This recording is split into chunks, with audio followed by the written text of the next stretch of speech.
ॐ श्रीशैलेशदयापात्रं दीपक्त्यादिगुणार्णवं यतीन्द्रप्रवणं वन्दे रम्यजामातरं मुनिं रम्यजामातृयोगीन्द्रपादरेखामयं सदा तदा यत्तात्मसत्तादिं रामानुजमुनिं भजे।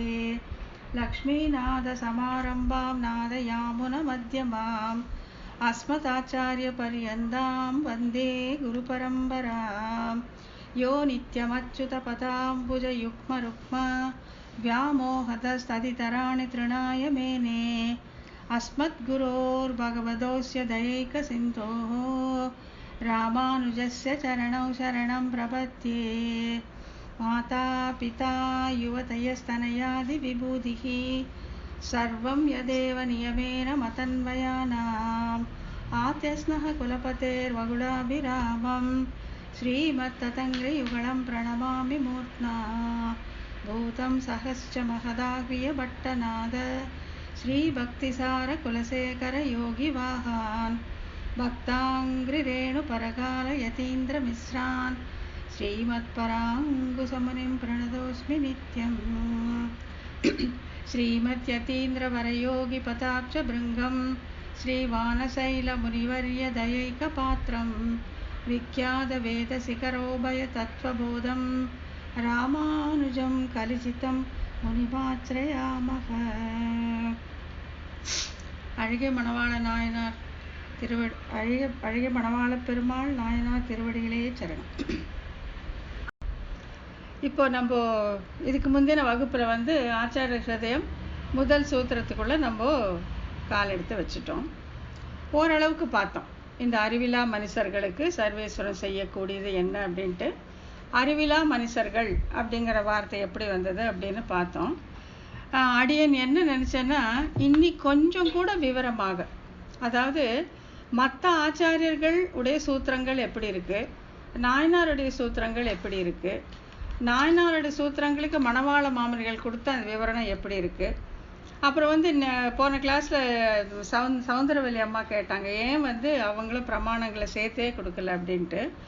அதுக்கு நம்ம வித்யாலட்சுமி ரொம்ப அழகாக ஒரு விவரணம் கொடுத்தாங்க. என்னன்னாக்கா, அந்த காலத்தில் அந்த ஞானத்தினுடைய அளவு அவ்வளோ அதிகமாக இருந்தது.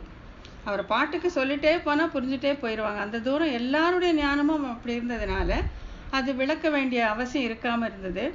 ஆனால் இப்போ அந்த பழக்கம் விட்டு போனதுனால, அந்த மணிப்பிரவாள நடையில் உள்ள பழக்கம் விட்டு போனதுனால, அந்த பிரமாணங்களுடைய இடங்களும் அதோடைய விளக்கங்களும் தெரியாமல் போனதுனால மேலும் மேலும் விளக்கம் கொடுக்க வேண்டிய அவசியம் ஏற்பட்டது. அதுதான் நம்ம சொல்ல முடியும். இப்போ நாயனார் அந்த ஸோ அதனால் இப்போ நம்ம எப்படி மற்ற ஆச்சாரியர்கள் சூத்திரங்களை எப்படி வடிவமைத்தார்கள், நாயனார் எப்படி வடிவமைத்தார் அப்படிங்கிறத ஒரு சின்ன உதாரணம் மூலம் பார்த்துட்டா தான் இந்த ஆச்சாரிய ஹிருதய சூத்திரங்களினுடைய சிறப்பு நமக்கு விளங்கும். அதுக்கப்புறம் இந்த முதல் சூத்திரத்துக்கு மாமுனிகள் கொடுத்த வியாக்கியானத்தை பார்த்தா தான் எப்படி புருஷோத்தம நாயுடு பண்ணுது அதோடைய விளக்கம் அப்படிங்கிறது நமக்கு புரியும். அதை சுருக்கமாக பார்த்துட்டு அதுக்கப்புறம் முதல் சூத்திரம் ஒரு வாட்டி ரெவ்யூ பண்ணிவிட்டு அதில் நம்ம இன்னும் காரணிகனான சர்வேஸ்வரன் பார்க்கவே இல்லை இல்லையா, அதை நம்ம பார்த்துடலாம். இப்போ இந்த உதாரணத்துக்காக மற்ற ஆச்சாரியர்கள் உடைய சூத்திரங்கள் எப்படி இருந்தது அப்படிங்கிறதுக்கு, நாயனாருடைய தமையனார் பிள்ளை லோகாச்சாரியார் இல்லை, பிள்ளை உலகாரியன் பிள்ளை லோகாச்சாரியார் அப்படின்னு கூட அந்த ஆச்சாரியர், அவர் 18 கிரந்தங்கள் அஷ்டாதச ரகசியங்களும் 18 நூல்கள் செஞ்சுருக்காங்கன்னு சொன்னேன் இல்லையா. அதில் ரொம்பவும் புகழ் பெற்றிருந்து ஸ்ரீவசன பூஷணம் அப்படின்னு சொல்லக்கூடிய ஒரு நூல். அந்த ஸ்ரீவசன பூஷணத்தை பண்ணினதுக்காக தான் ஸ்ரீரங்கத்தில் உள்ளவர்கள் ரங்கநாத பெருமாளிடம் போய் நம்முடைய சம்பிரதாயத்துக்கு எதிர்மாறாக இவர் சொல்கிறார் அப்படின்னு சொல்லி, அப்புறம் ரங்கநாத பெருமாள் இவர் அழகிய மணவாள பெருமாள் நாயனாரை கூப்பிட்டு தெரிஞ்சு, இதுவும் நம் சம்பிரதாயமே அன்றோ அப்படின்னு சொல்லி அவருக்கு ஆசீர்வாதம் பண்ணாருங்கிறத பார்த்தோம். ஆகையால் அந்த பிள்ளலோகாச்சாரியார் அருளி செய்த அந்த அஷ்டாதச ரகசியங்கள் அதில் ஒன்றான ஸ்ரீ வசனபூஷணத்துலேருந்து ஒரு 4-5 சூத்திரம் மட்டும் வாசிக்கிறேன், அது பார்த்துக்கோங்க. என்னென்னா, முதல் பிரகரணம் அந்த ஸ்ரீவசன பூஷணம் அப்படின்னு பிள்ளை லோகாச்சாரியார் அருளி செய்த அந்த நூலில் முதல் பிரகரணத்தில் முதல் சூத்திரம் எப்படின்னா, வேதார்த்தம் அறுதி இடுவது ஸ்மிருதி இதிகாச புராணங்களாலே.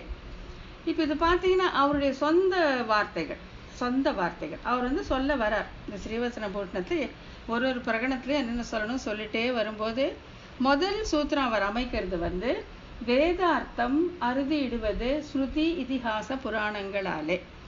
வேதத்துடைய அர்த்தத்தை வந்து நம்ம ஸ்மிருதி இதிகாசம் புராணங்களாலே நம்ம புரிந்துக்கிறோம் அப்படிங்கிறத அதில் சொல்றார். இதில் பார்த்தா அவருடைய சொந்த வார்த்தைகள், சொந்த சொற்றொடர், அவர் வேற எங்கிருந்தாலும் எடுத்து போடல. இரண்டாவது வந்து ஸ்மிருதியாலே பூர்வ பாகத்தின் அர்த்தம் அறுதியிட கடவது, மற்ற இரண்டாலும் உத்தர பாகத்தின் அர்த்தம் அறுதியிட கடவது. அவர் உபதேசம் பண்றார் அவருடைய சொந்த வார்த்தைகள். அவர் வந்து எங்கேருந்து எடுக்கல, தன்னுடைய சொந்த வார்த்தைகளே சொல்றார். மூணாவது இவை இரண்டிலும் வைத்துக்கொண்டு இதிகாசம் பிரபலம், அதுக்கப்புறம் அத்தாலே அது முற்பட்டது. இப்படி சூத்திரங்கள் வரிசையா போயிட்டே இருக்கு. அதுக்கடுத்து இதிகாச சிரேஷ்டமான ஸ்ரீ ராமாயணத்தால் சிறை இருந்தவள் ஏற்றம் சொல்லுகிறது, மகாபாரதத்தால் தூது போனவன் ஏற்றம் சொல்லுகிறது. இப்போ அவர் சொல்றார், அவர் வந்து இந்த புக் எழுதுறார், இந்த ஸ்ரீவசன பூஷணம் ஒரு புக் எழுதிட்டு இப்போ இதெல்லாம் தான் சூத்திரங்கள். இந்த சூத்திரங்கள் பார்த்தீங்கன்னா அவரே சொல்றார், அவர் எங்கிருந்தும் சொற்களை எடுக்கல. அதுதான் வித்தியாசம். இந்த மற்ற நூல்களுக்கும் நம்மளோட ஆச்சாரியத்துக்கும் வித்தியாசம் என்னன்னா, மற்ற ஆச்சாரியர்கள் சூத்திரம்னா என்ன, விரிவான ஒரு பொருளை சில வார்த்தைகளை சுருக்கமாக சொல்வது, அதை தான் செய்கிறார். இப்போ வந்து பிள்ளலோகாச்சாரியார் ஸ்ரீவசன பூஷணத்தில் இந்த மாதிரி சொல்லிட்டு வர்றார். இப்போ இதுக்கு வந்து வியாக்கியானம் மணவாள மாமுனிகள் செய்திருக்கார் இல்லையா. இப்போ வியாக்கியானத்துலேருந்து இதெல்லாம் சொல்லிட்டு இதிகாச சிரேஷ்டமான ஸ்ரீ ராமாயணத்தால் சிறை இருந்தவள் ஏற்றம் சொல்லுகிறது அப்படின்னா அது விளக்கணும் இல்லையா. இந்த இதிகாச புராணங்களிலே இதிகாசம் சிரேஷ்டமானது, ஆகையால் அதை முதல்ல சொல்கிறோம். அதில் வந்து சிறை இருந்தவள் ஏற்றம், சிறை இருந்தவள் யாருன்னா சீதா பிராட்டி, அவளுடைய ஏற்றம் சொல்லப்படுகிறது.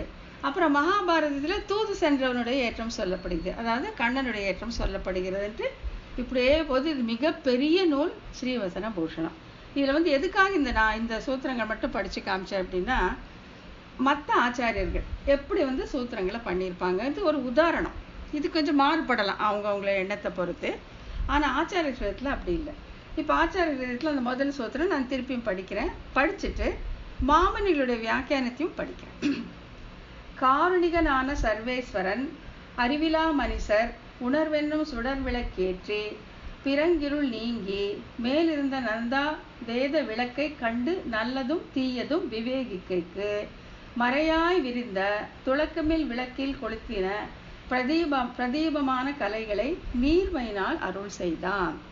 இதில் பார்த்தீங்கன்னா வந்து இந்த காரணிகனான ஒரு இடத்துல இருந்து எடுத்திருக்காரு, சர்வேஸ்வரன் ஒரு இடத்துல, அறிவிலா மனுஷர் அன்னைக்கு நம்ம பார்த்தோம் இல்லையா, உணர்வென்னும் சுடர் விளக்கேற்றி ஒன்னொன்னும் நீங்கள் பார்த்தீங்கன்னா அவர் வந்து திருமாலையிலேருந்து எடுத்திருந்தாரு, முதல் திருவந்தாதிலேருந்து, மூணாம் திருவந்தாதிலேருந்து, ரங்கராஜ ஸ்தவத்திலேருந்து எடுத்திருந்தாருன்னு பார்த்தோம். இப்போ இந்த வித்தியாசம் உங்களுக்கு மனசில் படும்னு நினைக்கிறேன். இப்போ பிள்ளலோகாச்சாரியர் அளித்த ஸ்ரீவசன பூஷணத்தில் அவர் ஒரு கருத்தை வந்து தன்னுடைய சொற்களால் சூத்திரங்கள் அமைக்கிறார், அதுக்கு விளக்கம் தரப்படும். இவர் என்ன பண்ணுறாருன்னா தன்னுடைய சொற்களை கொள்ளாமல் அங்கங்கே இருந்து பிரபந்தங்களிலிருந்து, ராமாயணத்திலிருந்து, விஷ்ணு புராணத்திலிருந்து, உபனிஷத்துலேருந்து சொற்களை எடுத்து அந்த சூத்திரத்தை தொடுத்திருக்கிறார்.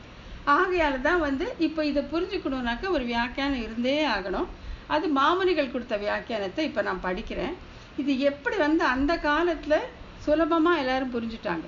அதனால தான் வந்து நடுவில் அந்த இது கொடுக்கல, இங்கேருந்து எடுக்கப்பட்டது நம்ம ப்ராக்கெட்டில் போட்டிருக்கோம்ல, அது வந்து அந்த காலத்தில் கொடுக்கப்படல.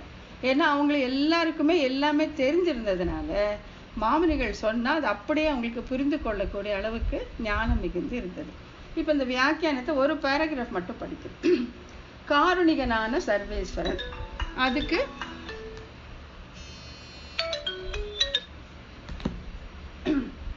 கிருபா விசிஷ்ட ஸ்வதந்திரன் என்றபடி கிருபாவானாலும் ஸ்வதந்திரன் என்றானால் தான் நினைத்தபடி காரியம் செய்ய போகாது. கேவல ஸ்வதந்திரன் ஆனாலும் சம்சார மோட்சங்கள் இரண்டுக்கும் பொதுவான சுவாதந்திரியம் சேதனோ ஜீவார்த்தமான கிருஷிக்கு உறுப்பாக மாட்டாது. ஆன பின்பு கிருபா விசிஷ்டமான சுவாதந்திரியமீரே சம்சாரி சேதன உஜ்ஜீவன விஷயமாக அவன் பண்ணும் கிருஷிக்கு ஹேதுவாவது. இப்படிதான் போகுது. இதுதான் வந்து மாமுனிகள் இதுக்கு கொடுத்த வியாக்கியானம். அதுவா சர்வேஸ்வரன் என்று ஈசேசி துவய சம்பந்தத்தை சொல்லுகின்றபடியாகவும். கிருபா இப்ப வந்து இது எங்கேருந்து எடுத்தது நடுவுலே வந்துருது, படிக்கிறேன் பாருங்க. கிருபா யோகாச்ச சாஸ்வதாத் என்ற வனந்தரம் ஈசதேசிதவ்ய சம்பந்தாத் அனிதம் பிரதமாதபி என்கையாலே கிருபா யோகமும் சம்பந்தமும் இரண்டும் சம்சாரி சேதன சம்ரக்ஷணார்த்த பிரவருத்தி ஹேதுவிரே. கிருபா யோகத்துக்கு மேலே சம்பந்தம் உத்தமமாகையாலே சம்பந்த பிராதானியம் சொல்லிற்றாயிற்று. இத்தால் இவை நம்முடையவனன்றோ என்கிற அபிமானத்தோடு பரதுக்கம் சகியாத கிருபையையும் கூடுகையாலே உத்தரார்த்தம் சேதன உஜ்ஜீவனத்துக்கு கிருஷி பண்ணி போகும் என்றாய்த்து. இதுதான் வந்து அவருக்கு மாமுனிகள் கொடுக்கிற காருணிகனான சர்வேஸ்வரன் அப்படிங்கிறதுக்கான வியாக்கியானம். இது புரிஞ்சுக்க முடியுமா நம்மளால? ஆனா அந்த காலத்துல வந்து எல்லாரும் இது பழகி இருந்தாங்க. இதுதான் மணிப்பிரவாள நடை. மணிப்பிரவாள நடை இதுல பாத்தீங்கன்னா எல்லாம் வந்து அதிலே சேர்த்து கொண்டாந்துட்டாரு. அந்த கிருபா யோகச்ச சாஸ்வதாத் அப்படிங்கிற ஒரு பிரமாணத்தையும் மற்றொரு அதுல இணைச்சிட்டாரு. அதாவது பாசுர வரிகளை ஆகட்டும், வேற எங்கேயாவது எடுத்த வடமொழி பிரமாணங்களை ஆகட்டும், தன்னுடைய வியாக்கியானத்துல சேர்த்து அப்படியே கொண்டு வந்துடுறாரு. இப்படியே தான் போகும், எல்லா சுருத்தறதுக்கும் இதே மாதிரி தான் போகும். இப்போ இது வந்து இந்த காலத்துல புரியறது கஷ்டம் இல்லைங்களா? புரிஞ்சுதா? சப்போஸிங் நான் அந்த மாதிரி படிச்சது யாருக்காச்சும் புரிஞ்சிருந்தா தாராளமா சொல்லலாம். அதுதான் அந்த மணிப்பிரவாள நடையில வந்து அந்த காலத்துல வந்து அது தட் வாஸ் இன் வோக். அந்த மாதிரி சொன்னா எல்லாம் புரிஞ்சுட்டாங்க, நல்லா புரிஞ்சுட்டாங்க. ஆனா இப்ப நமக்கு இந்த மொழி பழக்கம் இல்லை, இந்த மணிப்பிரவாள நடை பழக்கம் இல்லாததால புருஷோத்தம நாயுடு வந்து தமிழ்ல பண்ணார். தமிழ் இந்த மாதிரி கஷ்டம் அவர் புருஷோத்தம நாயுடு பண்ணது என்னன்னா தமிழையும் பண்ணிட்டு இதுல உள்ள பிரமாணங்களை தனியாக எடுத்து எங்கெங்க கொடுத்துருக்குன்னு போட்டார். அதுதான் மிகப்பெரிய உதவி. அந்த மாதிரி பண்ணதுனால நம்ம பிரமாணங்கள் எங்கிருந்து வந்துச்சுன்னு தெரிஞ்சுக்கலாம், தனியாக அதோட அர்த்தத்தையும் தெரிஞ்சுக்கலாம், அதை வந்து இந்த விளக்கத்தோட சேர்த்து கூட்டியும் நம்ம தெரிஞ்சுக்கலாம். இப்போ புருஷோத்தம நாயுடு பண்ணதுக்கும் நம்ம பண்ணதுக்கும் ஒரே வித்தியாசம் என்னன்னா, நம்ம வந்து இது அட்டவணையில போட்டிருக்கோம், அவர் வந்து தொடர்ந்து கொடுத்துருக்காரு, அவ்வளவுதான். மற்றபடி அதே தான் நாயுடு என்ன சொன்னாரோ அதே தான் நம்ம பண்ணியிருக்கோம், அட்டவணை வடிவத்தில், அவ்வளவுதான். இப்போ உங்களுக்கு புரியும்னு நினைக்கிறேன் அந்த மற்ற ஆச்சாரிய சூத்திரங்களுக்கும் நாயனாருடைய சூத்திரங்களுக்கும் உள்ள வித்தியாசம். அவங்க வந்து தங்களுடைய எண்ணத்தை தங்களுடைய சொற்களாலேயே முன்வைத்தார்கள். ஆனா அந்த காலத்து இந்த மணிப்பிரவாளத்துக்கு ஏற்ற மாதிரி அதிலே வச்சுட்டாங்க. அதுக்கு வியாக்கியானம் தரப்பட்டது மாமுனிகளால். அதுவும் அதே மணிப்பிரவாள நடையில் இருந்ததுனால புருஷோத்தம நாயுடு வந்து இதை சாதாரண தமிழ்ல பண்ணி நமக்காக கொடுத்தார். அதை இன்னும் கொஞ்சம் கூட நம்ம சுலபமா பண்ணலாமே அப்படிங்கிறதுக்காக நம்ம வந்து இந்த அட்டவணை வடிவத்தை பண்ணியிருக்கோம். இப்ப புரியும்னு நினைக்கிறேன் இல்லையா? இன்னைக்கு கேட்டீங்களா ஏன் வந்து எல்லாத்தையும் சேர்த்து சொல்லலைன்னா, அந்த காலத்துல இருந்த அந்த மொழி, அந்த பழக்க வழக்கங்கள், ஞானத்தின் அளவில் வேற, இப்போ இருக்குது வேற. ஆகையால் தான் வந்து அவங்க பாட்டுக்கு சொல்லிட்டே, அதாவது நாயனாருடைய ஞானம் வந்து அப்படியே டக்கு டக்கு டக்குன்னு அங்கங்கே பூ எடுத்து போய் வைக்கிற மாதிரி வச்சு சூத்திரத்தை சொல்லிட்டு போயிட்டாரு. மாமுனிகள் அவருடைய அந்த அளவு கடந்து விசித வாக்சிக்காமடி இல்லையா, அவர் வந்து அழகாக தன்னுடைய முறையில தன்னுடைய ஸ்டைலில் அதுக்கு வியாக்கியானம் சொல்லிட்டார். ஆனா இது நம்ம புரிஞ்சுக்கணும் அப்படின்னாக்கா புருஷோத்தம நாயுடு மாதிரி ஒரு காரணிகர் இருந்து அவர் வந்து தமிழ் படுத்தி கொடுத்ததுனால நம்ம எல்லாம் படிக்கிற மாதிரி அது ஏற்பட்டது. அது இன்னும் கொஞ்சம் கூட எளிமையாக்கலாம் அப்படிங்கிறதுக்காக நம்ம வந்து அதை அட்டவணை வடிவத்தில் போட்டிருக்கோம். இப்போ நம்ம சூத்திரத்தோட தொடர்ந்து போய்க்கலாம். புஸ்தகம் எல்லார்கிட்டையும் இருக்கா?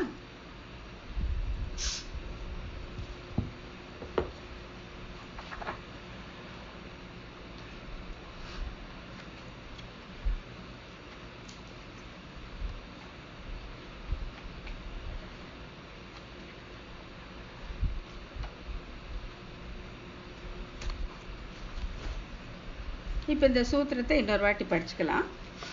அது அதாவது என்னன்னு தெரிஞ்சுக்கலாம். படிச்சிருக்கோம், பட் இன்னொரு வாட்டி நம்ம ரெஃப்ரெஷ் பண்ணிக்கலாம். ஏன்னா இது ஒரு கஷ்டமான இதெல்லாம் நம்ம பழக்கம் இருந்துச்சுன்னா ரொம்ப சுலபமாக ஃபாலோ பண்ணிக்கலாம். புதுசாக இருக்கும் இல்லாட்டி முதல்ல பார்க்கும்போது. இந்த முதல் சூத்திரத்தில் உடலுக்கும் ஆத்மாவிற்கும் வேறுபாடு அறியாமல் பிறப்பு இறப்பு என்னும் சுழலில் சிக்கியுள்ள அறிவற்ற மனிதர்கள் இந்த அறிவின்மை நீங்கி தம்மை உணர்ந்து பகவத் விஷயமாகிய நன்மை மற்றும் சம்சாரமாகிய தீமை ஆகியவற்றை பகுத்தறிந்து உய்வடைய கருணைமிக்க எம்பெருமான் தன்னை குறித்த சாஸ்திர அறிவை தந்து அருளினான் என்று விளக்கப்பட்டது. அதுதான் இந்த சூத்திரத்துல என்ன சொல்றாங்க அப்படிங்கிறத எக்ஸ்பிளைன் பண்ணியிருக்காங்க. அடுத்தது சூத்திரம்.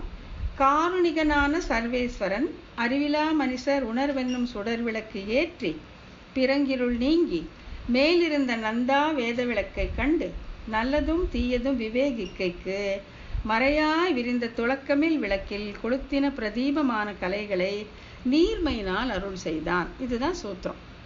இதில் நம்ம இப்போ பார்த்த மாதிரி இது இருக்க ஒரு வார்த்தையும் ஒரு சொல்லும் நாயனார் வேற வேற வேற இடத்துலேருந்து எடுத்திருக்கார். அதான் நம்ம பிரித்து பார்க்க போகிறோம். இந்த சூத்திரத்தை கீழ்கண்டவாறு பிரித்து பொருள் கொள்ள வேண்டும். ஸோ ஒரு காலம்லேருந்து லெஃப்ட் காலம்ல மனுஷர்களை பற்றி அறிவிலா மனுஷரை பற்றி நம்ம சொல்லிட்டோம். அறிவிலா மனுஷர் உணர்வென்னும் சுடர் விளக்கு ஏற்றி பிறங்கிருள் நீங்கி மேலிருந்த நந்தா விளக்கை கண்டு நல்லதும் தீயதும் விவேகிக்கைக்கு அப்படின்னு சொல்லிட்டு பார்த்துட்டு இதில் அறிவிலா மனுஷர் அப்படிங்கிறது யாரு அப்படிங்கிறதுக்கு அவர் அறியாமை என்னும் இருளில் மூழ்கிய மக்கள் அப்படின்னு பார்த்தோம்.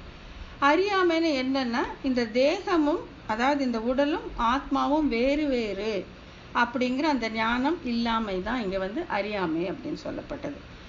வேற எவ்வளவுதான் உங்களுக்கு ஞானம் இருந்தாலும் கூட இதுதான் அடிப்படையானது. இந்த உடம்பு வேறு ஆத்மா வேறு. நான் அப்படின்னு சொல்லும்போது அந்த ஆத்மாவை தான் குறிக்கணுமே தவிர உடம்பை அல்ல அப்படிங்கிறது. இப்போ இந்த அறிவிலா மனுஷர் அப்படிங்கிறது திருமாலை பாசுரத்திலேருந்து எடுத்தார் அப்படின்னு பார்த்தோம்.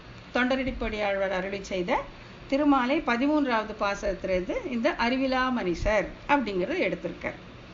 அப்புறம் இதுக்கு இன்னும் மேலும் ஒரு உதாரணத்தை கொடுக்கிறார். என்னன்னா அறிவின்மை பொருள்களை மறைக்கும் இருளினை போன்றது அப்படிங்கிற ஸ்ரீ விஷ்ணு புராணத்திலேருந்து எடுத்திருக்கார். இப்போ என்னென்ன மாமுனிகளுடைய வியாக்கியானத்தில் பார்த்தீங்கன்னா இந்த விஷ்ணு புராணத்தில் இருக்க அந்த சொற்றொடர் வந்துடும், நடுவிலே வந்துடும், சொல்லிட்டே போவார். இப்போ நாயுடு பண்ணது என்னன்னா அதோடைய அர்த்தத்தை கொடுத்து பிரமாணத்தை தனியாக கொடுத்துருக்கார். நம்ம அதே மெத்தட் தான் ஃபாலோ பண்ணியிருக்கோம். இப்போ அறிவின்மை பொருள்களை மறைக்கும் இருளினை போன்றது விஷ்ணு புராணத்துலேருந்து எடுத்துட்டு அது ஒன்றுன்னு மேலே போட்டிருக்கோம். ஸோ இந்த சூத்திரத்தோட கடைசியில் நீங்கள் பார்த்தீங்கன்னா விஷ்ணு புராண சூத்திரம் இருக்கும். அப்போ நீங்கள் நல்லா இதில் பழகிட்டப்போ அதை இங்கே பொருத்தி நம்ம பார்த்துக்கலாம். இதனால் என்னென்னா அந்த தொடர்ச்சி போகாது. இப்போ நம்ம படிச்சுட்டே வரும்போது நடுவில் திடீர்னு ஒரு வடமொழி சொற்றொடர் வந்தால் நமக்கு குழம்பிடுவோம். அதனால இப்போ இந்த மாதிரி தமிழையே வரதான் நம்ம ஃபாலோ பண்ணிக்கலாம். பின்னால் சூத்திரங்களும் வடமொழி பிரமாணங்களும் கொடுக்கப்பட்டிருக்கிறதுனால இது அப்படின்னு பொருத்தி நம்ம நிதானமாக பார்த்துக்கலாம். அது அப்புறம் இருளனை போக்குவதற்கு அப்படிங்கிறது ஸ்ரீ ரங்கராஜ ஸ்தவத்திலேருந்து எடுத்திருக்காரு. உடல் வேறு ஆத்மாவென்று அறியாத மனிதர்கள், அதுதான் அறியாமை என்னும் இருள். இப்போ இதுக்கு என்ன பண்ணணும் அப்படின்னு பார்த்தா உணர்வென்னும் சுடர் விளக்கு ஏற்றி அப்படின்ட்டு உணர்வினும் சுடர் விளக்கு ஏற்றிக்கிறது இதுக்கு 2 இடத்துலேருந்து எடுத்திருக்காரு நாயனார். ஒன்று உணர்வென்னும் ஒளிகொள் விளக்கு ஏற்றி அப்படின்ற 3ஆம் திருவந்தாதி 94வது பாசுரத்திலிருந்து எடுத்திருக்கார். சுடர் விளக்கேற்றி ஞான சுடர் விளக்கேற்றினேன் என்று 2ஆம் திருவந்தத்திலிருந்து எடுத்திருக்கார். ஆகிய இப்போ இதெல்லாம் இதில் தான் இருக்கும். இப்போ நீங்கள் மாமுனிகளுடைய வியாக்கியானத்தில் இதெல்லாம் அப்படியே வருமே தவிர இங்கேருந்து எடுக்கப்பட்டது அப்படிங்கிறதுல இருக்காது, தொடர்ச்சியாக போயிட்டே இருக்கும். இதில் இங்கிருந்து எடுக்கப்பட்டது அப்படிங்கிறத நம்ம காமிச்சிருக்கோம். புருஷோத்தம நாயுடு காமிச்சதை வச்சு நம்மளும் காமிச்சிருக்கோம்.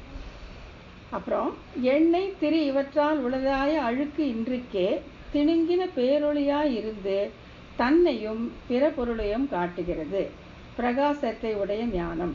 இந்த ஞானம் இங்கு விளக்கு எனப்படுகிறது. எப்படி அதான் நம்ம பார்த்தாலே ஒரு இருட்டான அறையில் நம்ம உள்ளே போகணுன்னா ஒரு கை விளக்கு இருந்தால் தான் முடியும் இல்லையா? கை விளக்கு இருந்தால் தான் உள்ளேயே போக முடியும்.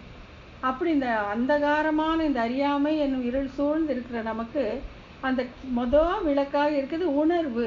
அடடா இப்படி ஒரு விஷயம் இருக்கே அப்படின்னு தெரியறது தான் அந்த விளக்கு, அந்த ஞானம். அது தன்னையும் உணர்ந்து மற்றவற்றையும் உணரச் செய்யும் ஞானம். அதுதான் ஆத்மாவுடைய குணம். ஆத்மாவுடைய குணம் எதுனா ஞானம். ஞானமும் ஆனந்தமும் அதுக்கு முக்கியமான குணங்கள். இந்த மாதிரி விளக்கு ஏற்றினப்புறம் என்ன ஆகும்னாக்க பிறங்கு இருள் நீங்கி விளக்கு வந்தவொடனே இருட்டு போயிடுது இல்லைங்களா? அதுக்கு என்ன பிறங்கு இருள் நிறம் கெட அப்படின்ட்டு பெரிய திருமொழி திருமங்கையாழ்வாருடைய பாசுரத்திலேருந்து எடுத்திருக்காங்க. பின் இவ்வுலகினில் பேரிருள் நீங்க அப்படின்ட்டு பெரியாழ்வார் திருமொழியிலேருந்து ஒன்று எடுத்திருக்காங்க.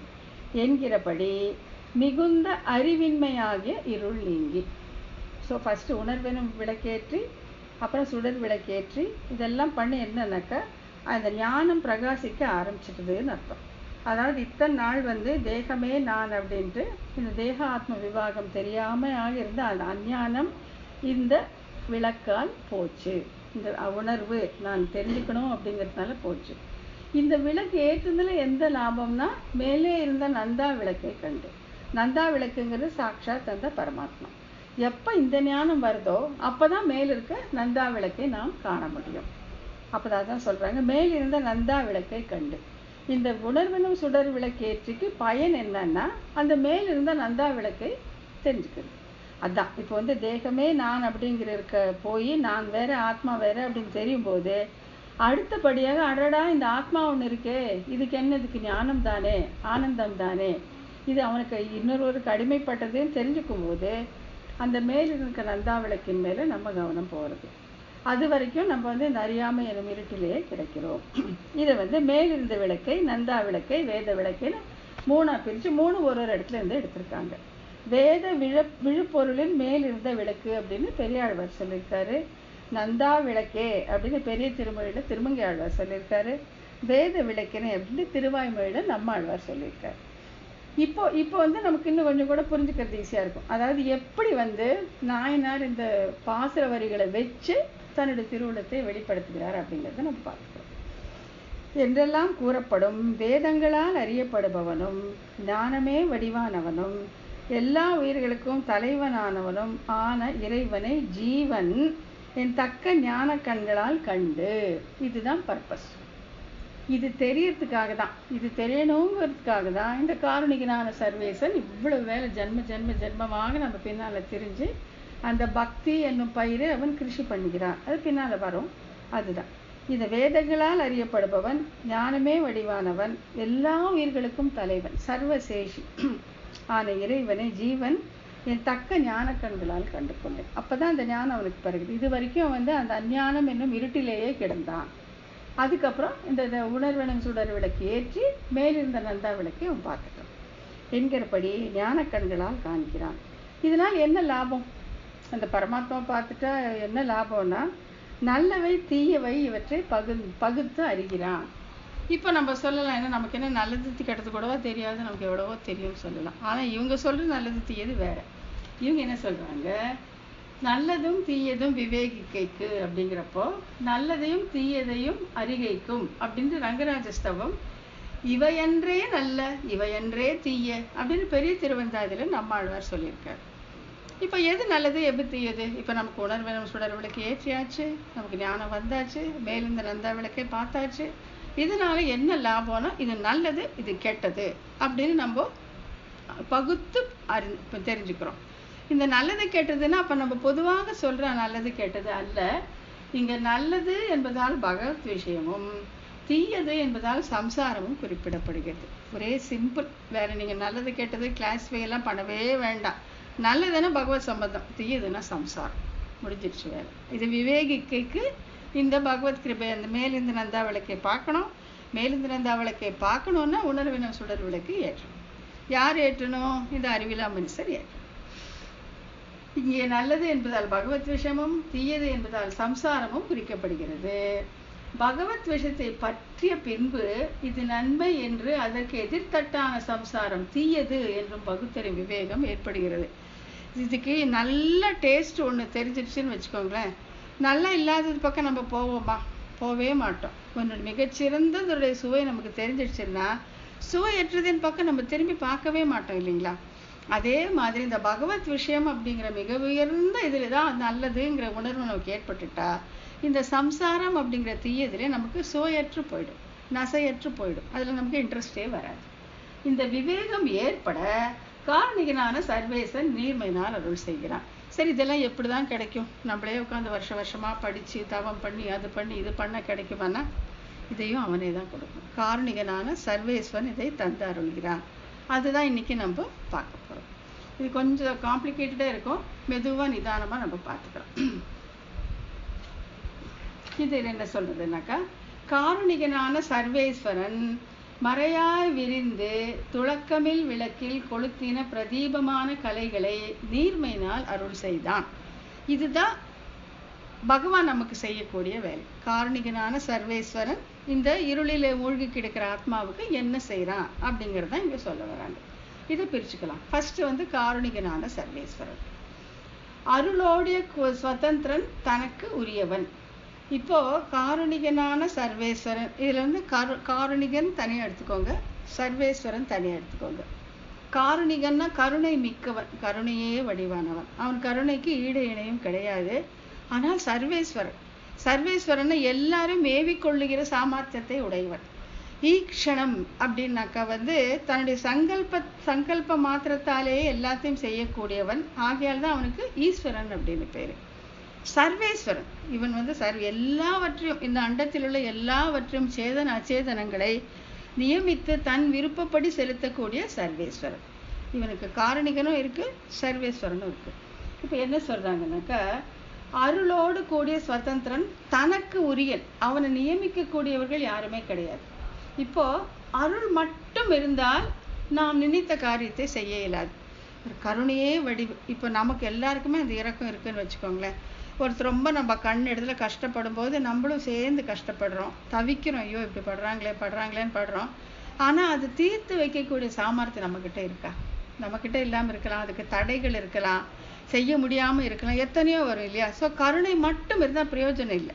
கருணை இருந்தால் நம்ம பிஞ்சு போனால் அவங்களோட உட்காந்து அழலாமே தவிர அதை தீர்க்க நம்மால் முடியாது. அதே சர்வேஸ்வரனாக இருந்தால், சக்தி மிகுந்தவனாக இருந்தால் அந்த துக்கத்தை அவனால் போக்க முடியும். ஆனால் சர்வேஸ்வரனாக இருந்து கருணை இல்லாமல் இருந்தால் அவன் செய்ய மாட்டான். சுதந்திரன், எனக்கு இருக்கு, நான் இருந்துக்கிறேன், அழுதுட்டு போட்டுன்னு இருக்கலாம். ஆகையால கருணை மிக்கவனாகவும் இருக்க வேண்டும், சர்வேஸ்வரனாகவும் இருக்க வேண்டும். ஆக ஸ்ரீமன் நாராயணன் காரணிகனான சர்வேஸ்வரன் அப்படின்னு சொல்லப்பட்டான். அருளோடு கூடிய சுதந்திரன் தனக்கு உரியன், அவனை நியமிக்க இன்னொருத்தர் கிடையாது. அருள் மட்டுமே இருந்தால் நாம் நினைத்த காரியத்தை செய்ய இயலாது. இந்த இருட்டில் கிடக்கிறோன்னா கிடக்கட்டும்னு விட்டுருவான், இயலாது. சுவாதந்திரம் மட்டுமே இருந்தால் தன் விருப்பப்படி பந்தத்திலோ மோட்சத்திலோ தள்ளக்கூடியவன். சுதந்திரம் மட்டும் இருந்துச்சுன்னு வச்சுக்கோங்களேன், சர்வேஸ்வரன் சுவாதந்திரம் மட்டும் இருந்துச்சுன்னா தன் இஷ்டப்படி செய்வான். இந்த ஜீவன் இன்னும் கொஞ்ச நாள் சம்சாரத்துல இருக்கட்டும், இந்த ஜீவன் இருந்தது போதும், நான் மோட்சத்துக்கு கூட்டிட்டு போறேன்னு அவன் டிசைட் பண்ணும்போது தடுக்க யாராலையும் இயலாது. ஆகையில் என்ன இருக்கணும்? அருளும் இருக்கணும், சுவாதந்திரம் இருக்கணும், ரெண்டுமே இருக்கணும். சுவாதந்திரம் மட்டுமே இருந்தால் தன் விருப்பப்படி பந்தத்திலோ மோட்சத்திலோ தள்ளக்கூடும்.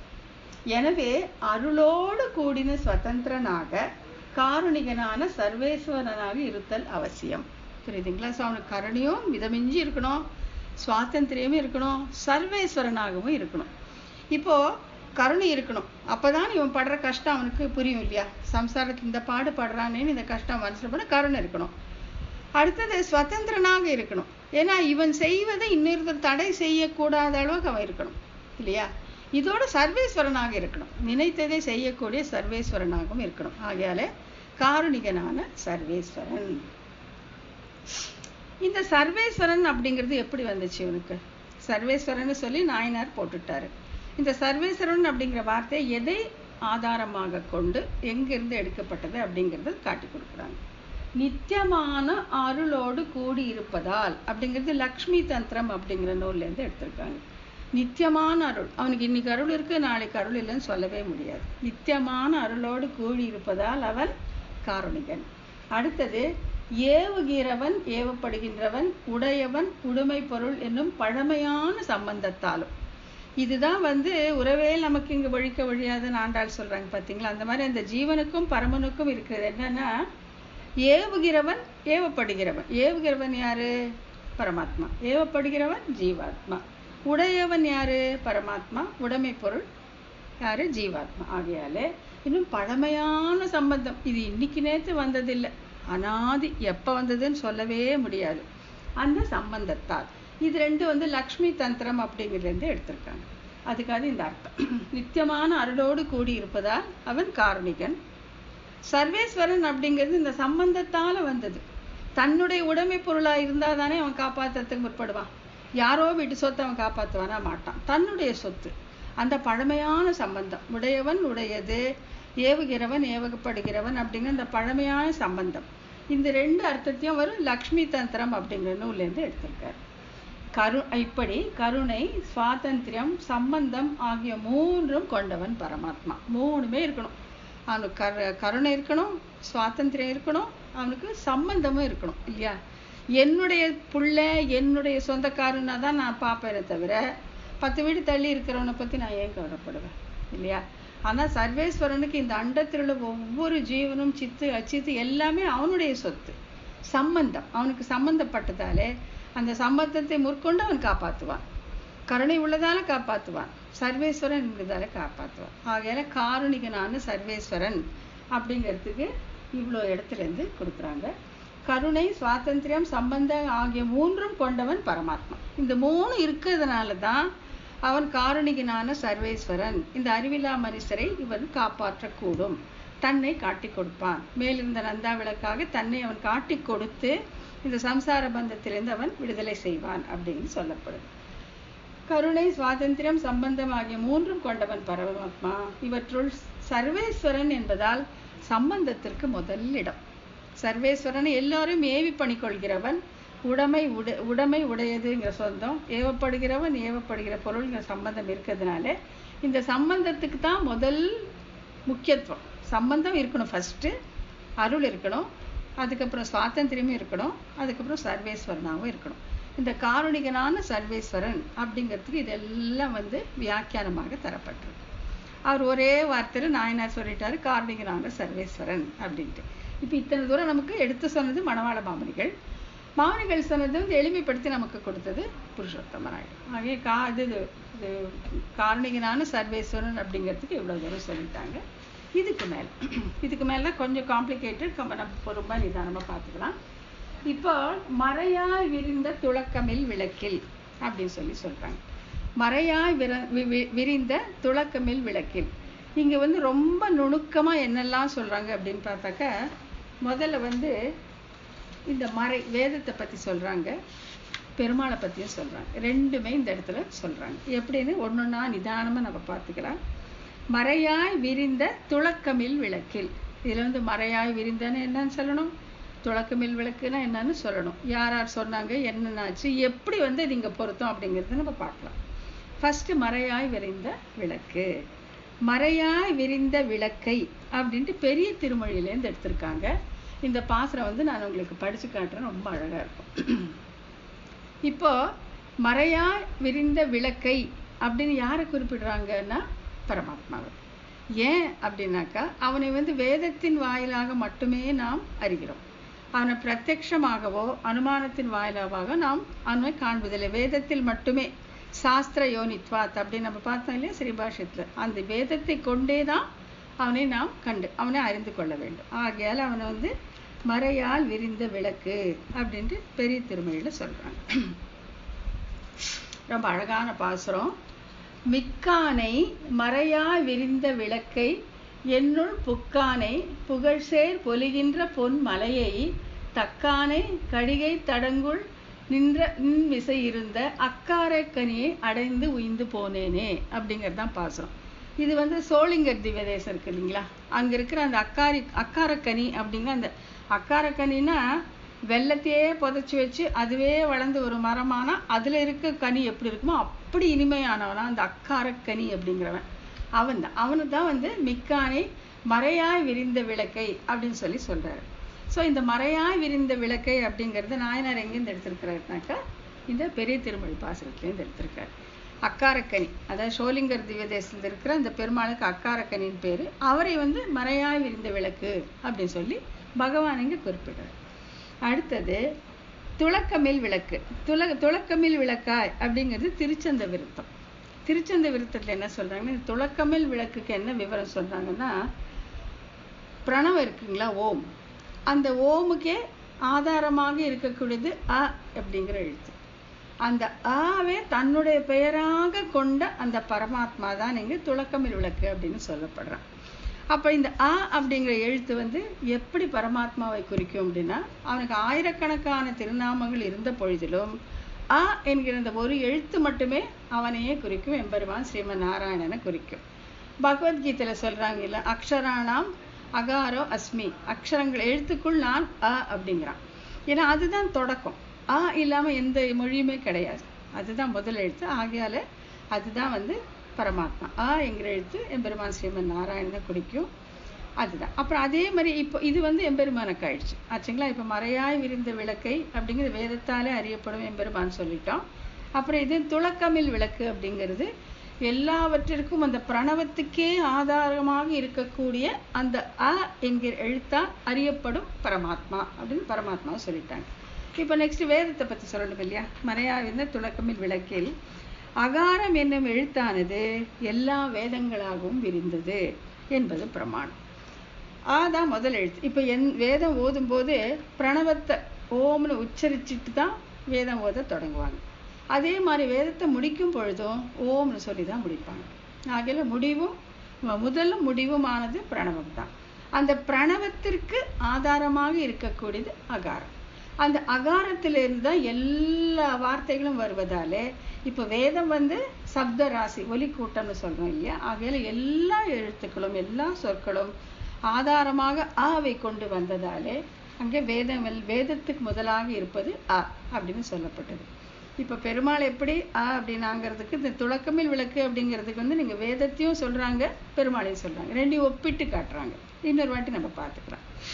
அகாரம் என்னும் எழுத்தானது எல்லா வேதங்களாகவும் விரிந்தது என்பது பிரமாணம் என்றெல்லாம் கூறுகின்றபடி தான் தோன்ற ஒரு காரணம் இல்லாமையாலே அசைவு இன்றிக்கே எல்லா பொருள்களையும் தனக்குள்ளே காட்டிக்கொள்கின்ற நிற்கின்ற அகாரத்தில் நின்றும். இதுதான் நான் சொன்னது. இப்போ வேதத்துக்கு முதலாக இருக்கக்கூடியது பிரணவம் ஓம். அதுக்கு அடிப்படையாக அதுக்கு ஃபவுண்டேஷனாக இருக்கிறது ஆ. அந்த ஆவால் அறியப்படுபவன் யார்? எம்பெருமான் அகார வாச்சன். அவன் ஆவால் அறியப்படுகிறான். ஆகையால இந்த அண்டம் தோன்றுவதற்கு முதல் காரணம் முழுமுதற் காரணம் ஆ என்னும் எழுத்தால் எரியப்படும் எம்பெருமான் ஸ்ரீமன் நாராயணன். அந்த இந்த வேதங்கள் எல்லாம் தோன்றுவதற்கு முதல் எழுத்தாக இருந்தது ஆ. ஆகையில் இந்த அ என்பது வேதத்துக்கும் எம்பெருமானுக்கும் பொதுவானது அப்படிங்கிறது இங்க சொல்ல வராங்க. அதுதான். அப்புறம் அகாரம் என்பது பரம்பொருள் என்பது பிரமாணம். எனவே மறையாய் விரிந்த விளக்கு மற்றும் துளக்கமில் விளக்கு என்பவற்றால் அகாரம் சர்வேஸ்வரனோடு ஒப்பிடப்பட்டது. இப்போ புரியுதுங்களா? இப்போ இந்த அ அப்படிங்கிறத வேதத்துக்கு முதலாக இருந்தது அப்படின்ட்டும் பரமாத்மாவே இந்த அ என்னும் எழுத்தால் குறிப்பிடப்படுகிறான் என்பதை இங்கே காட்டித்தர்றான். புரியுதுங்களா? ஆகையால இந்த வேதத்தோட இந்த எம்பெருமானையும் ஒப்பிட்டு கொடுக்குறாங்க. ஏன்னா இந்த சர்வேஸ்வரன் தானே இந்த வேதத்தால் அறியப்படும் அகாரத்தால் அறியப்படும் எல்லாவற்றிற்கும் முதலான இந்த பரம்பொருள் தானே இங்கே காரணிகனான சர்வேசன். அவன் தானே இந்த விளக்கில் கொளுத்திய பிரதீபங்களாக வேதத்து அர்த்தத்தை கொடுக்க போறான். ஆகையால இங்க வேதத்திற்கும் எம்பெருமானுக்கும் இந்த அ அப்படிங்கிற எழுத்தை வச்சு ஒற்றுமை காட்டப்பட்டது. அப்புறம் கொளுத்தின அப்படின்னா தோன்றி பிரதீபத்து கொளுத்தின அப்படின்னா தோன்றியவைகளாக. இப்போ எதுலேருந்து எதை கொளுத்துனாங்க இல்லையா? அது நமக்கு தெரியணும். அதாவது இப்போ வந்து நிறைய வெளிச்சம் வேணும்னா நிறைய தீப்பந்தங்களை பண்ணுறோம் இல்லையா. அப்போ முதல்ல ஒரு விளக்கு இருக்கும், அதுலேருந்து அந்த நெய்ப்பந்தங்களை ஒன்றொன்னா பிடிச்சிட்டே போவாங்க. விளக்கு சின்னதாக இருக்கும், தீப்பந்தங்கள் பெருசாக இருக்கு. ஆகையால விளக்கில் கொளுத்தின பிரதீபங்களாக. விளக்கு சின்னது, அதுலேருந்து கொளுத்திய பிரதீபங்களாக. இங்கே விளக்கு எது, பிரதீபங்கள் எது அப்படின்னு பார்த்தா விளக்கு வந்து ஸ்ருதி வேதங்கள், அதுதான் அது. பிரதீபங்கள் வந்து என்ன, ஸ்மிருதி இதிகாச புராணங்கள். சரி தெரிஞ்சுங்களா? விளக்கு அப்படிங்கிறது இங்கே வந்து வேதம், அதில் கொளுத்தின பிரதீபங்கள் அப்படிங்கிறது எதுன்னா ஸ்மிருதி இதிகாச புராணங்கள். ஸ்மிருதி அப்படின்னா என்னன்னா இந்த மனுஸ்மிருதியில் தொடக்கமான 18 வகையான ஸ்மிருதிகள், ஸ்மிருதின்னு பேர் அதுக்கு. இப்போ அவத்தை வச்சு அந்த ஸ்மிருதிகளை வைத்து வேதத்தினுடைய பூர்வ பாக அர்த்தத்தை நாம் நிர்ணயம் செய்கிறோம். வேதத்துக்கு 2 பாகம் இருக்குல்ல, பூர்வ பாகம் உத்தர பாகம். பூர்வ பாகம் முழுக்க முழுக்க முழுக்க முழுக்க இந்த உலக வாழ்க்கையில் அனுபவிக்க என்னெல்லாம் செய்யணும், எந்த யாகம் செஞ்சா எது கிடைக்கும், எந்த தவம் செஞ்சா எந்த தானம் செஞ்சா எது கிடைக்கும்னு விவரமாக அதுக்கு ஆராத்தியமான தேவதைகளை பற்றியும் கூறுவது பூர்வபாகம். பூர்வபாகம் வேதத்தின் பூர்வபாக அர்த்தத்தை நாம் அறுதியிட வேண்டுமாகில் அதை புரிஞ்சுக்கணும்னா எதை படிக்கணும், ஸ்மிருதி ஆச்சுங்களா. உத்தர பாகம் வந்து முழுக்க முழுக்க முழுக்க சித்தாந்தம் எம்பெருமானை எப்படி அடைவது, இந்த உலக பலன்கள் வேண்டாம், எனக்கு மோட்சமே வேண்டும் என்று போவது உத்தரபாகம். அதன் பொருளை எதை கொண்டு அறிந்திடுவோம்னா இதிகாச புராணங்களாலே. இப்போ இதிகாசம்னா என்ன, ரெண்டு இருக்குது, ஒன்று ராமாயணம், மற்றொன்று மகாபாரதம். புராணங்கள் 18 புராணங்கள். இதிகாசம் அப்படிங்கிறது இவ்வாறு நடந்தது அப்படின்னு சொல்றது, அதாவது சமகாலத்தவர்களால் எழுதப்பட்டது. இப்போ ராமாயணம் பார்த்தீங்கன்னா வால்மீகி பகவான் இருந்து எழுதினார், அவர் பார்த்து எழுதினது. அதே மாதிரி மகாபாரதம் வியாச பகவான் பார்த்து எழுதினது, அவர் சமகாலத்தில் நடந்ததை அவர்கள் எழுதியிருக்கிறார்கள். புராணம் செவி வழியாக கேட்டு கேட்டு கேட்டு கேட்டு எழுதுறது, அது 18 இருக்கு. ஆகையாலே இந்த ஸ்மிருதியும் இதிகாச புராணங்களும் தான் விளக்கிலே கொளுத்தப்பட்ட பிரதீபங்கள். புரிஞ்சுங்களா? ஸ்ருதிங்கிறது இங்க வேதம், அதுதான் விளக்கு. இப்போ அதுல கொளுத்தின பிரதீபங்களாக, அதுல கொளுத்தின பெரிய விளக்காக எதை கொடுத்தான்னாக்கா ஸ்மிருதி இதிகாச புராணங்களே நமக்கு கொடுத்தான். இது வரைக்கும் புரியுதுங்களா? பிரதீபமான கலைகளை, பெரிய விளக்கு போன்ற பிரமாணமான சாஸ்திரத்தை, சாஸ்திரம்னா இதெல்லாம் சேர்ந்தது தான் ஸ்மிருதி இதிகாச புராணங்கள், அதுக்கு மேலே எத்தனையோ சாஸ்திரங்கள். இதுக்கு என்னென்ன, இது பிரதீபமான கலைகளுக்கு என்னென்ன கொடுக்குறாங்கன்னா, ஒன்று பெரிய விளக்கு போன்ற பிரமாணமான சாஸ்திரத்தை அப்படிங்கிறது ரங்கராஜஸ்தவம், பராச்சர பட்டர் அருளி செய்த ரங்கராஜஸ்தவத்திலேருந்து கொடுக்குறாங்க. அப்புறம் பன்னு கலை நால்வேதம் அப்படிங்கிறது பெரிய திருமொழி, அதுலேருந்து கொடுக்குறாங்க. அப்புறம் கலைகளும் வேதமும், அதுவும் பெரிய திருமொழியிலேருந்து கொடுக்குறாங்க. இந்த இது இருக்குது, அதை படிச்சுக்கிறாங்க.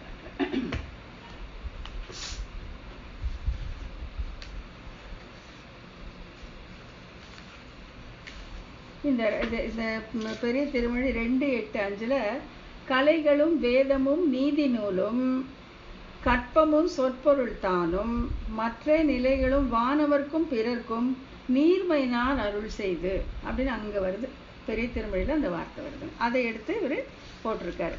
இப்போ இது எழுதுனவங்களுக்கு, அந்த காலத்தை கேட்டவங்களுக்கு பாசுரங்களும் தெரிஞ்சிருக்கு, அதோடைய வியாக்கியானமும் அவங்களுக்கு அத்துப்படியா இருந்திருக்கு, அதனால புரிஞ்சுட்டாங்க.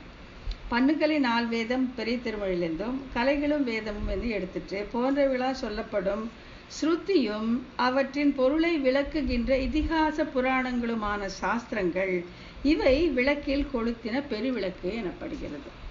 ஸ்ருதி தான், வேதம் தான் சின்ன விளக்கு, அதில் கொளுத்தப்பட்ட பெரிய விளக்குகள் ஸ்மிருதியும் இதிகாச புராணங்களும். ஸ்மிருதிங்கிறது மனுஸ்மிருதி போன்ற 18 ஸ்மிருதிகள், இதிகாசங்கள் 2 ராமாயண மகாபாரதம், புராணங்கள் 18. இப்போ என்ன பண்ணா, இந்த மறையாய் விரிந்த விளக்கு, அதாவது அகாரத்திலிருந்து ஸ்டார்ட் ஆன இந்த வேதத்தின் பொருளை ஆ என்று ஒற்றை எழுத்தால் அறியப்படும் அந்த பகவானானவன் அகார வாச்சன் கொடுத்தான். என்னத்தை கொடுத்தான்? வேதமாகிய சிறு விளக்கிலிருந்து கொளுத்தப்பட்ட பெரிய விளக்குகளான ஸ்மிருதி இதிகாச புராணங்களை கொடுத்தான். ஏன் கொடுத்தான்னா நீர்மையினால் கொடுத்தான், அது அவனுடைய தன்மை. அதுதான் படுத்து வராங்க. நீர்மையினால் அருள் செய்தான். இது நீர்மை அப்படின்னா தன்மை. தன்மை அப்படின்னா இப்ப நீர்மைனா தன்மைன்னு சொல்லிடுறோம், இட்ஸ் அ குவாலிட்டின்னு வச்சுக்கோங்களேன், ஒரு குண விசேஷம். இது என்னன்னு சொல்றது? இந்த தன்மை என்னவா இருக்கும் அவனுக்கு இல்லையா? நீர்மையினால் அருள் செய்தான், இந்த தன்மையினால் கொடுத்தான். என்னத்தை கொடுத்தான்? இந்த வேதமாகிய விளக்கிலிருந்து கொளுத்தப்பட்ட பிரதீபங்களான ஸ்மிருதி இதிகாச புராணங்களை கொடுத்தான். ஏன் கொடுத்தான்? நீர்மையினால் கொடுத்தான். யார் கொடுத்தான்? அருளோடு கூடிய கார்மிகனான சர்வேஸ்வரன், அருள் சுவாதந்திரம் சம்பந்தம் உடைய அவன் கொடுத்தான். இந்த நீர்மைக்கு அர்த்தம் என்ன தெரியல இல்லையா? நீர்மைனா குவாலிட்டி, ஒரு பண்பு, ஒரு குண விசேஷம். அது என்ன அப்படின்னா, அதை எங்கேருந்து எடுத்திருக்காங்க அப்படின்னாக்கா, எல்லா பொருள்களையும் ஏவிக்கொள்ளும் இறைத்தன்மை, அதுதான் இங்க அவனுடைய தன்மை. இந்த நீர்மை, இந்த தன்மை, இந்த பண்பு, இந்த குணம், இந்த கேரக்டர் அப்படிங்கிறது எல்லா பொருள்களையும் ஏவிக்கொள்ளும் இறைத்தன்மை, அதை தான் இங்க நீர்மைன்னு சொல்லியிருக்காங்க. இதற்கு பிரமாணம் எப்படி சொன்னதுன்னா, இப்ப நம்ம பார்த்தோம் இல்லையா, கலைகளும் வேதமும், அந்த பெரிய திருமொழி 2:8-5 அந்த வியாக்கியானத்துல பார்த்தாக்கா இந்த நீர்மை அப்படிங்கிறதுக்கு ஏவிக்கொள்ளும் தன்மை அப்படின்னு கொடுக்கப்பட்டிருக்கு. சரிங்களா? நீர்மையினால் அருள் செய்தான் அப்படின்னா தன்மையினால என்ன தன்மைனா ஏவிக்கொள்கிற தன்மை. நீ இது பண்ணு, இது பண்ணு, இது பண்ணுன்ட்டு அவன் ஏவிக்கொள்ளும் தன்மை எம்பெருமானுக்கே உடையது. ஈஸ்வரன், அந்த ஈக்ஷணம் அவனுக்கு இருக்கு. இதை எங்கிருந்து எடுத்தீங்க இந்த நீர்மை அப்படின்னாக்கா, இந்த பெரிய திருமொழி 2:8-5 வியாக்கியானத்துல அந்த நீர்மை அப்படிங்கிறதுக்கு ஏவிக்கொள்ளும் தன்மை கொடுக்கப்பட்டிருக்கு. இந்த ஏவிக்கொள்ளும் தன்மையினால் அவன் கொடுத்தான். எதை கொடுத்தான்? விளக்கில் கொடுத்த பிரதீபங்களான இதிகாச புராணங்களை, ஸ்மிருதிகளை கொடுத்தான் அப்படின்னு சொல்லிட்டு. அப்போ இப்போ இப்பாசுரத்தில் எல்லா பொருள்களையும் ஏவிக்கொள்ளும் இறைத்தன்மை, இதற்கு பிரமாணம் என்னன்னா கலைகளும் வேதமும் பெரிய திருமொழி என்கிற திருப்பாசுரத்தில் நீர்மையினால் என்பதற்கான வியாக்கியானத்தின் காணப்படும் விளக்கம் இது. வெறும் நீர்மையினால வேர்டு மட்டும் இல்லை, அதுக்கு பெரியவாச்சான் பிள்ளை எந்த வியாக்கியானம் கொடுத்துருக்காரோ அதை மனசுல, அந்த ஏவிக்கொள்ளும் தன்மையை மனசுல வைத்து இங்க நீர்மையினால் அப்படிங்கிற வார்த்தை நாயனார் போட்டிருக்கார். இப்போ இது பொருந்துமா? ஏவிக்கொள்ளும் தன்மையினால் கொடுத்தான் அப்படின்னா இது பொருந்துமா அப்படின்னா பொருந்தும். அப்படின்றது எங்க பொருந்தும்னு காட்டித்தராங்க. எப்படின்னா நூல் ஆசிரியர் மேலே 13ஆம் சூத்திரத்தில் இந்த உதரத்தரிப்பு திரைகுண்ய விஷயமானவற்றுக்கு பிரகாசம் என்பதில் அருளி செய்வதற்கு பொருந்தும். இப்போ மேல 13ஆம் சூத்திரத்துல நம்ம வருவோம். இந்த உதரத்தரிப்புன்னா இந்த சம்பந்த ஞானம், உதரத்தை ரத்த சம்பந்தம்னு சொல்றோம் பார்த்தீங்களா, அவனுக்கும் நமக்குமான உறவு பிரிக்கவே முடியவே முடியாது. இப்போ பார்த்தோம் இல்லையா, அது உடைமை உடையவன், ஏவப்படுகிறவன் ஏவுகிறவன் பார்த்தோம் இல்லையா.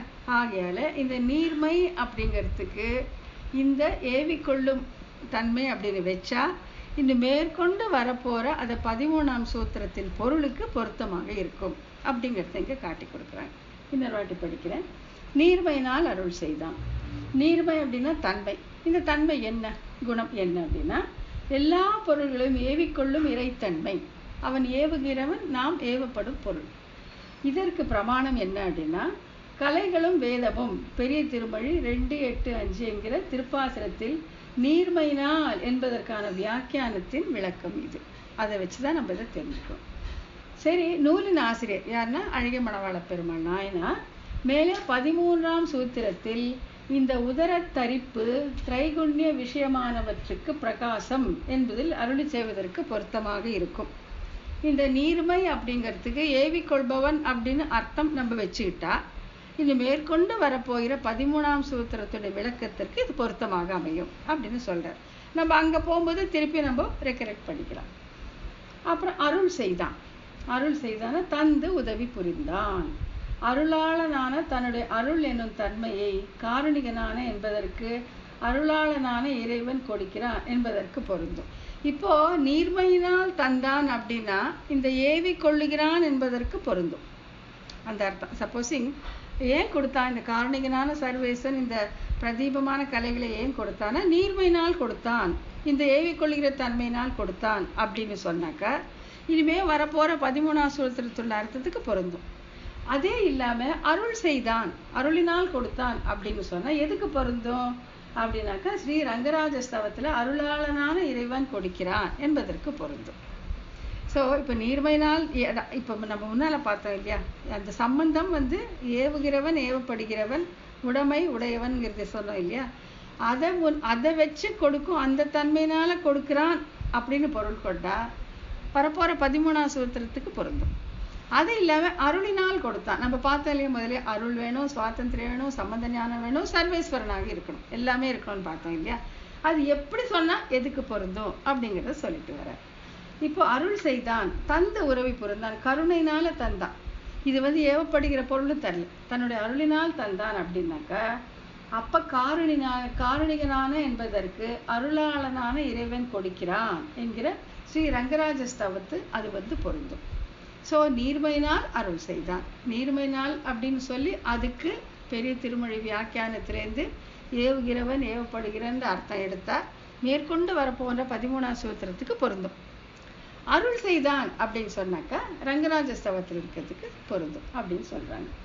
இவ்விரு தன்மைகளும் சேர்ந்த இயல்பு காரணிகனான சர்வேஸ்வரன் என்பது தரப்பட்ட 2வது பொருளுக்கு பொருந்தும். இங்க முன்னால பார்த்தோம் இல்லையா, அவனுக்கு கருணை மிக்கவனாகவும் இருக்க வேண்டும், சர்வேஸ்வரனாகவும் இருக்க வேண்டும் அப்படின்னு பார்த்தோம் இல்லையா. கருணை மட்டும் இருந்தா போதாது, சுவாதந்திரம் மட்டும் இருந்தாலும் போதாது, அவனுக்கு கருணையும் இருக்க வேண்டும், சுவாதந்திரமும் இருக்க வேண்டும், ஈஸ்வரனாக இருக்கிற தன்மையும் இருக்க வேண்டும், சம்பந்த ஞானமும் இருக்க வேண்டும்.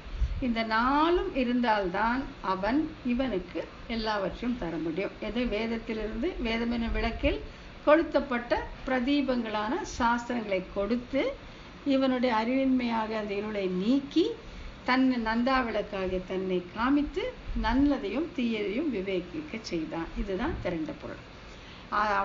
இப்போ ஜீவாத்மா எப்படிப்பட்டவன், பரமாத்மா எப்படிப்பட்டவன், ஜீவாத்மாவுக்கு தேவையானது என்ன, பரமாத்மா செய்வது என்ன, இது ரெண்டும் அப்படி சேர்த்து நம்ம பார்க்கும்போது காருணிகனான சர்வேஸ்வரன், அவனுக்கு கருணையும் உண்டு, அவனுக்கு சுவாதந்திரியமும் உண்டு, அவனுக்கு சம்பந்தமும் உண்டு, அவன் ஈஸ்வரனாகவும் இருக்கிறான், தான் நினைத்ததை நடத்தக்கூடியவன்.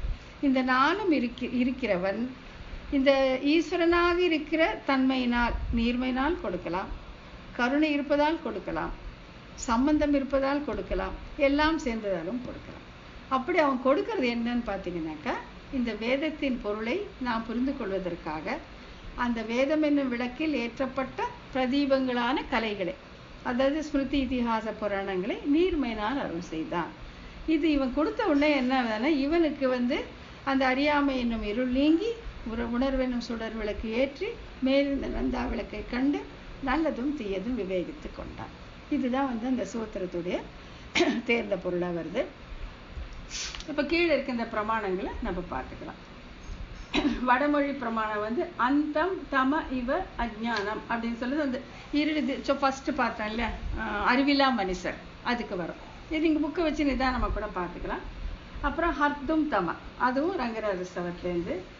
அப்புறம் சத சதீச விவேக்தும் ரங்கராஜஸ்தவம். அப்போ கிருபா யோகாச்ச சாஸ்வதா லக்ஷ்மி தந்திரம். ஈசேசி துவய சம்பந்தா அனிதம் அனிதம் பிரதமாதவி, அதுதான் ஃபர்ஸ்ட் அப்படின்னு சொல்றாங்க. அப்புறம் அகாரோவை சர்வவாக், ஆவிலிருந்தே எல்லா சொற்களும் தோன்றுகின்றன அப்படிங்கிறதுக்கு. அப்புறம் ஆ இத்தி பிரம்மா, அந்த ஆ என்னும் ஒரு எழுத்தால் அறியப்படுவன் பரபிரம்மம் அப்படிங்கிறது இந்த பிரமாணங்கள். இதை நீங்கள் வச்சு அப்படி பொருத்தி பார்த்துக்கலாம். இல்லாட்டி இன்னொரு வாட்டி நம்ம பார்க்கும்போது அதிலே அந்த இடத்துல அதை சொல்லி சொல்லி கூட பார்த்துக்கலாம். அப்புறம் அதுக்கப்புறம் மானம் பிரதீபம் இவ, அதுவும் ரங்கராஜஸ்தவம். அப்புறம் காருணிகோ ததாதி, கருணையினால் அருள் செய்தான், இருள் நீங்கியது, அதற்கு அர்த்தம். இதுதான் இந்த முதல் சூத்திரம். அது முதல் சூத்திரம் எடுத்தோம்னா ரொம்ப கஷ்டமாக இருக்குது. இப்போ நீங்கள் கேட்டுட்டு இப்போ இதில் புரிஞ்சதில் ஏதாச்சும் சந்தேகம் இருக்கா, மேற்கொண்டு விளக்கம் தேவையா, ஏதாச்சும் சொன்னீங்கன்னா இப்போ நம்ம அடுத்த சூத்திரத்துக்கு போகிறதுக்கு முன்னாலே இதை நம்ம டிஸ்கஸ் பண்ணிக்கலாம்.